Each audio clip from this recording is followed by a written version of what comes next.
Ang cute nung pinaka-logo niya.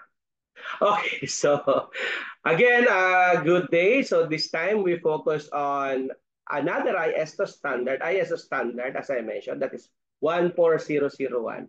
So ISO 14001 is the international recognized standard for environmental management system. So it provides a framework for organizations to design and implement an EMS, no, and continually improve their environmental performance. So by adhering to this standard, organization can ensure they are taking proactive measures to minimize their environmental footprint, comply with relevant legal requirements, and achieve their environmental objectives. So this framework or the framework encompasses various aspects from resource usage and waste management to monitoring environmental performance and involving stakeholders in environmental commitments. And to give us more details about the topic, let us all welcome our presenter. Go ahead. Good morning, Doc Marmelo. So, for today, I am going to present to you the ISO 14001, the wait lang po, the Environmental Management Systems or the EMS. So, first is, what is the ISO 1400?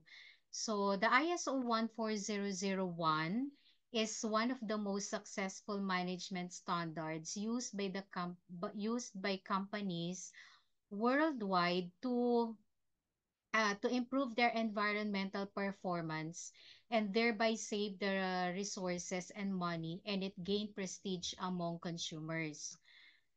Since its first publication is in 1996, so it has been revised several times. More than 300,000 organizations around the globe have implemented an environmental management system following its requirement. So the ISO 9001 and ISO 14001 are among the ISO's most well-known standards ever. So the ISO 9001 is about the quality management, and the ISO 14001 is about the environmental management. So the ISO 14001 EMS is a flexible standard that can be used by organization of um, of any size or type, regardless of their environmental impact and level of environmental performance. So the increasing global concern of environmental issues is relatively new. So that is why the EMS appeared just few decades ago, and it was in 1960s when the environmental movement started to become popular. Followed in 1972 by the first United Nations Conference on the Human Environment in Stockholm. But it wasn't until 1992 during the Rio de Janeiro Earth Summit when the United Nations reached an agreement in order to protect the environment by reducing the negative impact of the business activities. So the same year, the BSI Group or the British Standard Institution published the world's first environmental management systems standard, the BS 7750. Um, it provide the basis for the international organization for standardization to finally develop the ISO 14001 EMS specification and guidance for use in 1996. Before its first launch in 1996 of the ISO 1400 series of standards. So the organizations already voluntarily had been developing their own environmental management systems in order to minimize the negative effects of their process on the environment. However, they didn't have the necessary tools to compare their environmental practices and impacts until the ISO established the ISO 14001 as a common framework for comparison. So the first revision of the standard came 8 years later in 2004 and introduced some minor changes to ISO 14001 1996, mostly focus on making its requirements more understandable but also facilitate the integration with other standards such as ISO 9001. So the latest version of the ISO um, 14001 series of or version 2015 brought many deeper changes to the environmental management system. So the standards, the EMS standards provides a structured approach to developing EMS, which includes several key steps. So number one, the organization must develop an environmental policy that outlines their commitment to environmental sustainability. So this policy should be communicated to all employees and stakeholders. Okay, kasi the employees should know about the EMS that is being implemented in the company kasi sila po yung mag-execute nung EMS na yon and as well as with the stakeholders. So for the number two, the organizations must identify their environmental aspects and impacts. So this involves identifying the activities of the company, the products that they produce, the services that have an impact on the environment, as well as the potential environmental consequences of those impacts. So for number three, once the environmental aspects and impacts have been identified, organizations must establish environmental objectives and targets. So these objectives and targets should be specific, measurable, achievable, relevant, and time-bound, or the SMART.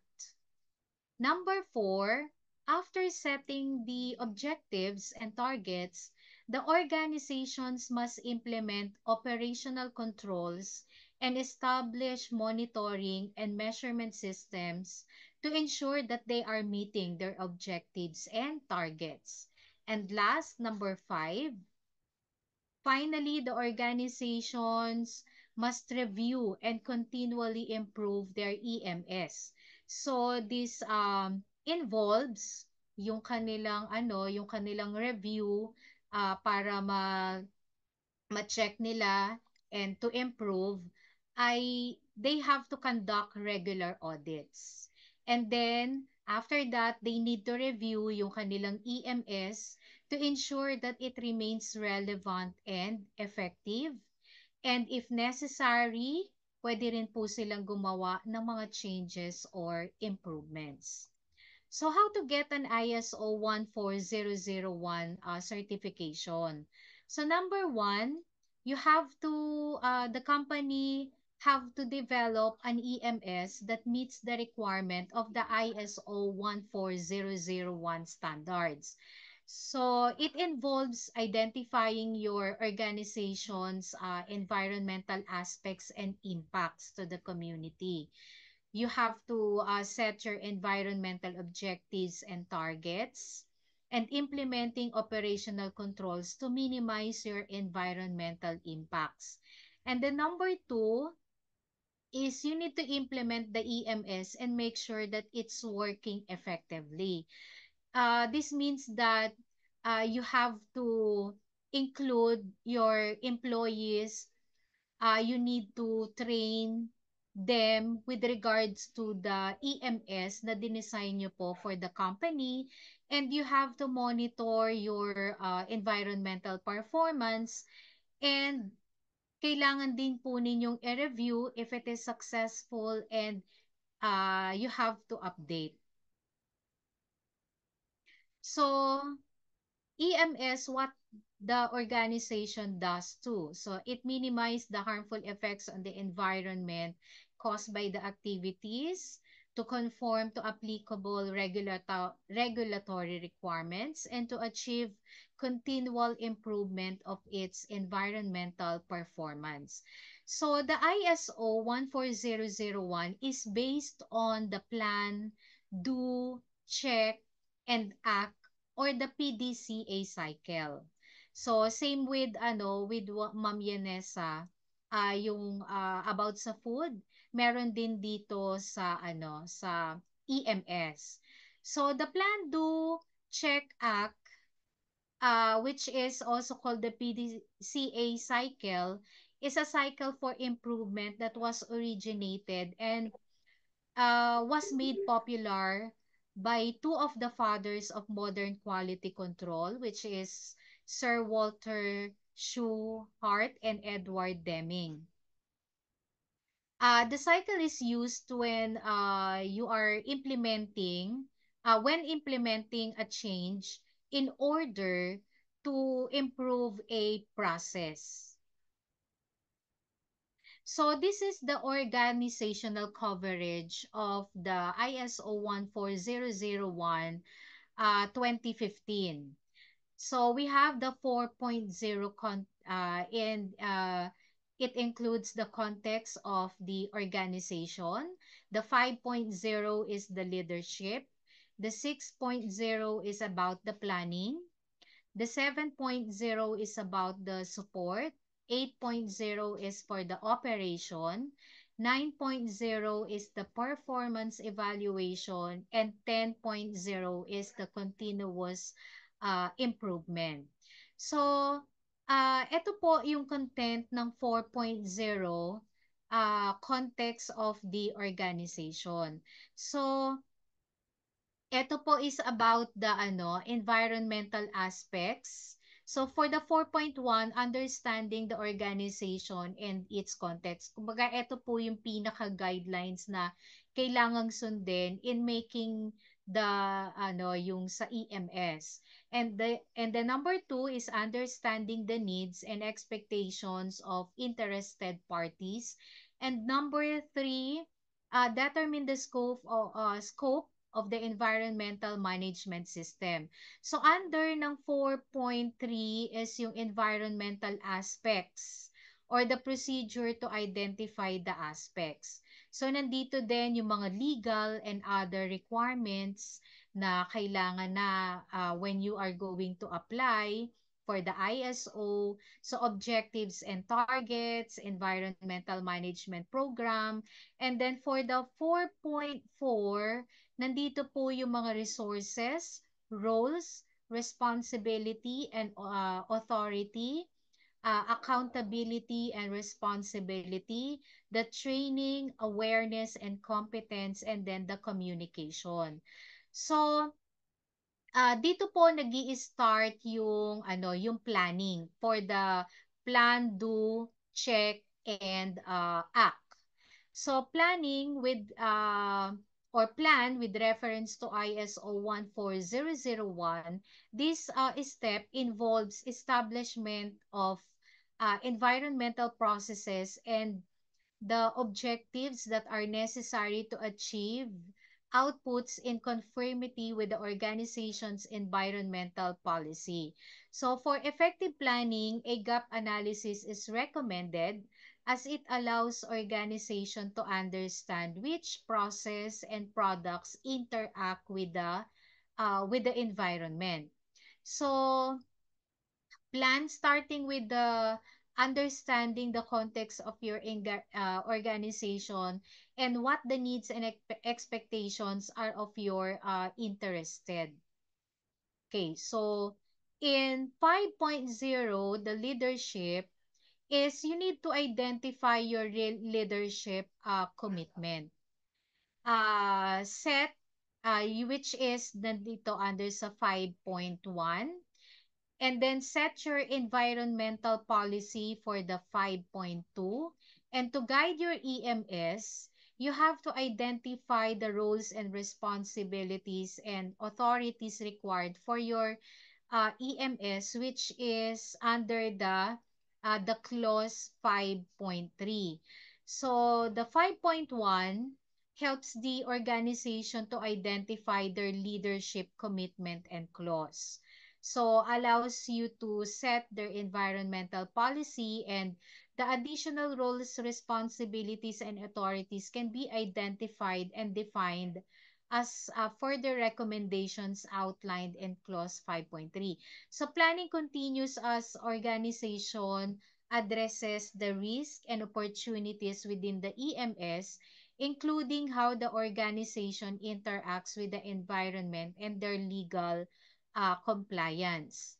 So for the 6.0, planning continues as you address the risk and opportunities within your EMS, including how you interact with the environment and your legal compliance obligations. For dito under sa clause 6.1. And then for the 6.2 is as well as setting and planning to achieve environmental objectives for the improvement. And in clause 7, which is the support, the details on resources, communications, detail that includes the external and the external internal communication documented information that involves creating, updating, and control of the documents. So the final stage of planning for the EMS involves the support processes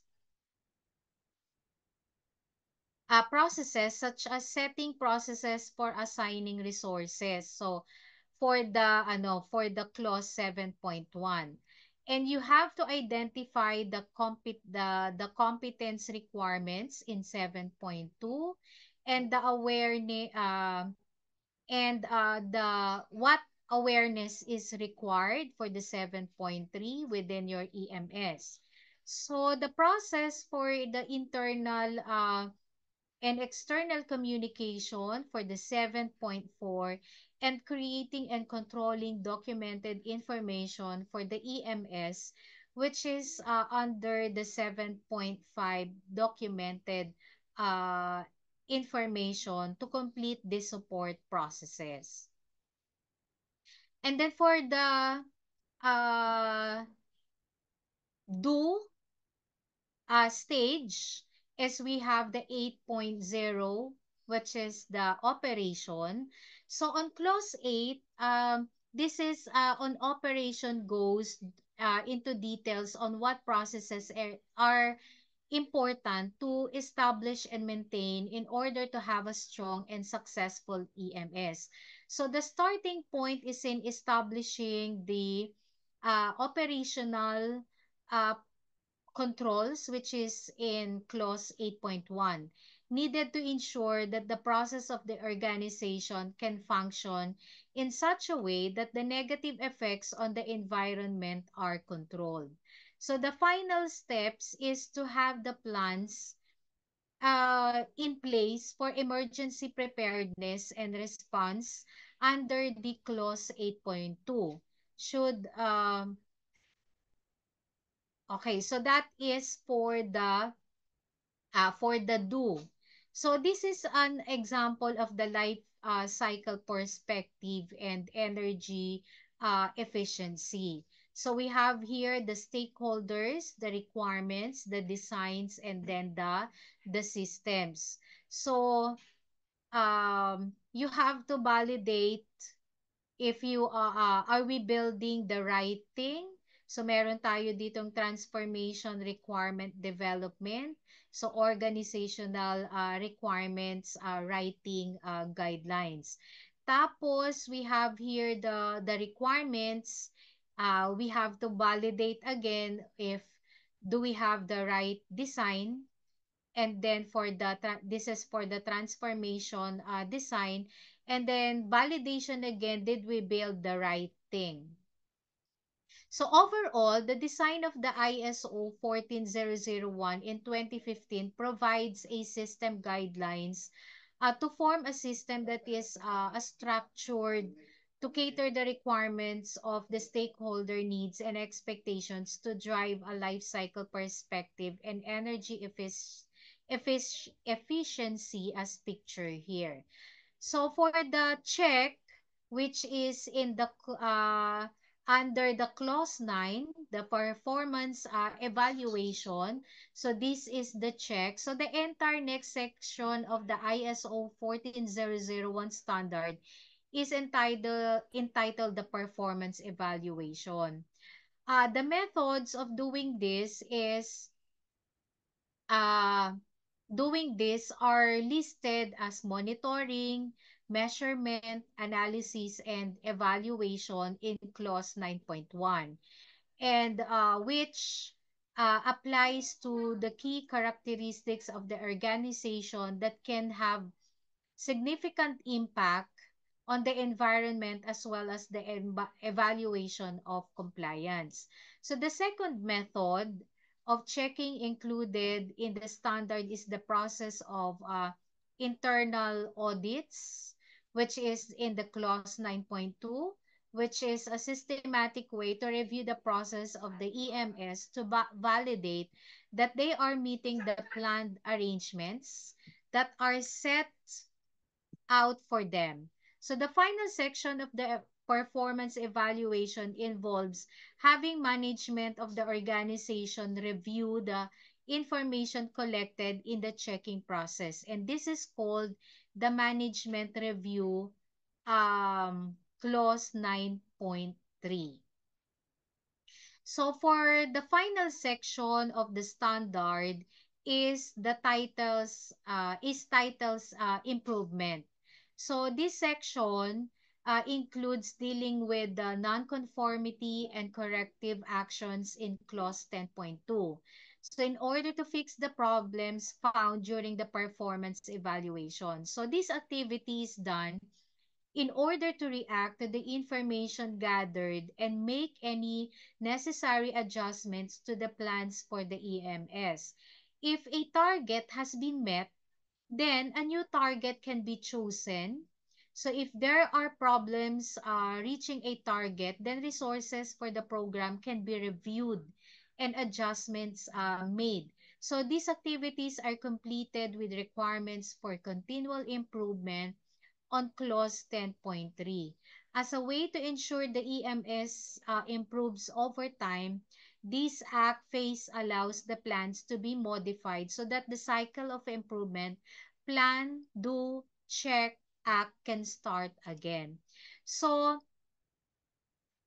this is the 10.0 improvement by employing the PDCA cycle on a process, you can work on the improvements of the process for greater effectiveness by realizing that this in place for the entire EMS. So you can use this for your advantage to improve the overall process of the environmental management system to reach a greater effectiveness in protecting the environment and avoiding adverse environmental impacts. So after all, environmental protection is the reason that an environmental management system is in place to begin with. So I have here an example of the Plan, Do, Check Act. So sa planning, you may plan to reduce the paper usage by 10% in the first year. So in do is when you use paper as you normally would with some planned reductions such as asking people to print double-sided. Okay, so baliktaran. And then check Check is when you compare your actual paper usage against the expected reduced paper usage, and you may find that you have only reduced your monthly usage by 5%. And the act phase is when you decide how would you react by setting the printers to default to reduce to double side unless a change or further educating workers and reducing paper usage by reading documents on the computer. So these are some of the list of the certified companies in the Philippines na ISO certified. So yung Asian Development Bank, Bureau of Internal Revenue, the Central Bank of the Philippines, Department of Education, Department of Health, Manila Water Company, and the Maynilad Water Services. So in conclusion, ISO 14001 provides a robust framework for organizations seeking to improve their environmental performance, ensure compliance with regulations, and achieve sustainable business practices. So, the benefits of implementing ISO 14001 extend beyond environmental protection to include cost savings, market advantages, and enhance stakeholders relationship. So, that's all po, Doc Melo. Good morning and good morning po. Okay, thank you so much.